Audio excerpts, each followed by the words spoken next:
Doctor B Sivaprakasam, நுகர்வோர் பாதுகாப்பு. இன்றைக்கு சீரியல் நம்பர் 69. நுகர்வோரை தவறாக வழிநடத்துதல். திருந்திய 26 இ-காமர்ஸ் தளங்கள்.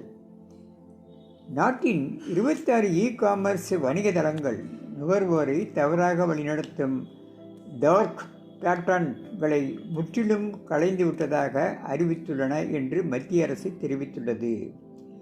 டார்க் பேட்டர்ன்ஸ் என்பது நுகர்வோரை ஏமாற்றும், கட்டாயப்படுத்தும் அல்லது அவர்களின் சொந்த நலனுக்கு எதிராக முடிவெடுக்க தூண்டும் இ-காமர்ஸ் தளங்களின் வடிவமைப்பு, தேர்வு நடைமுறை மற்றும் செயல்பாடுகளை குறிக்கிறது.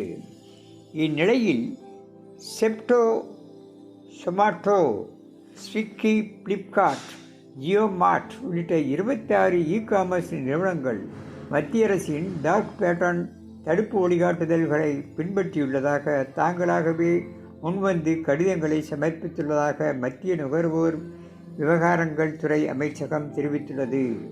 இந்த 26 தளங்களும் சுய தணிக்கை அல்லது மூன்றாம் தரப்பு தணிக்கை வாயிலாக டார்க் பேட்டர்ன்களை அடையாளம் கண்டு ஆய்வு செய்து நீக்கியுள்ளதாக தெரிவிக்கப்பட்டுள்ளது. டிஜிட்டல் சந்தைகளில் நுகர்வோர் நலனை உறுதி செய்வதில் இது ஒரு முக்கிய முன்னேற்றம் என தெரிவித்துள்ள அமைச்சகம், பிற தளங்களும் இதை பின்பற்ற வேண்டும் என வலியுறுத்தியுள்ளது.